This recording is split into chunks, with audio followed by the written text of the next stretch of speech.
আজকের এই গল্পটা শোনার পর আপনি আর কোনোদিনও কারোর সঙ্গে খারাপ ব্যবহার করতে পারবেন না। শুনুন। ছোট্ট এক ছেলে ছিল প্রচণ্ড রাগী। একবার তার বাবা তাকে এক ব্যাগ পেরেক দিয়ে বলল, যখন যখন তুমি তোমার রাগ নিয়ন্ত্রণ করতে পারবে না, তখন তখন এই ব্যাগ থেকে একটি করে পেরেক আমাদের বাগানের যে কাঠের বেড়া আছে সেখানে লাগিয়ে আসবে। ছেলেটিও তার বাবার কথা মতো কাজ করতে লাগলো। দেখা গেল একদিনে কাঠের বেড়াতে 37টি পেরেক লাগাতে হয়েছে ছেলেটিকে। এভাবে ধীরে ধীরে সে তার কাজ চালিয়ে যেতে লাগলো। একটা সময় তো দেখা গেল তার পেরেক লাগানোর সংখ্যা অনেক কমে গিয়েছে, কারণ তার কাছে মনে হলো কাঠের বেড়ায় পেরেক লাগানোর চেয়েও রাগ নিয়ন্ত্রণ করাটা অনেকটাই সহজ। আস্তে আস্তে তার পেরেক লাগানোর সংখ্যাটাও কমতে লাগলো। একটা সময় এলো যখন আর তার একটি পেরেকও লাগাতে হয়নি।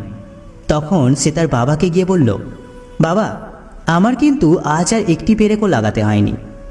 এটা শুনে তার বাবা তাকে বলল, এখন থেকে যখন যখন তুমি তোমার রাগ পুরোপুরি নিয়ন্ত্রণ করতে পারবে, তখন তখন তুমি সেই কাঠের বেড়া থেকে একটি করে পেরেক খুলে আনবে। তারপর একটা সময় আসলো যখন ছেলেটি পেরেক খুলতে খুলতে সবগুলো পেরেক খুলে ফেলেছে। তারপর তার বাবা তাকে বাগানে নিয়ে গেলেন, গিয়ে বললেন, তুমি খুব ভালো কাজ করেছো, তুমি এখন থেকে তোমার রাগ নিয়ন্ত্রণ করতে পারছো। কিন্তু লক্ষ্য করে দেখো, কাঠের বেড়ায় যে ক্ষতগুলো লেগেছে সেগুলো কিন্তু মুছে যায়নি। এই ক্ষতগুলো আর কখনোই মুছতে পারবে না। ঠিক তেমনই তুমি রাগের মাথায় যখন কাউকে কটু কথা বলো, খারাপ ব্যবহার করো, খারাপ কথা বলো, তখন তাদের মনে যে আঘাত লাগে, তুমি পরবর্তী সময়ে এসে তাকে সরি বললেও সেই দুঃখটা, সেই ক্ষতটা কিন্তু পুরোপুরি মুছে যায় না।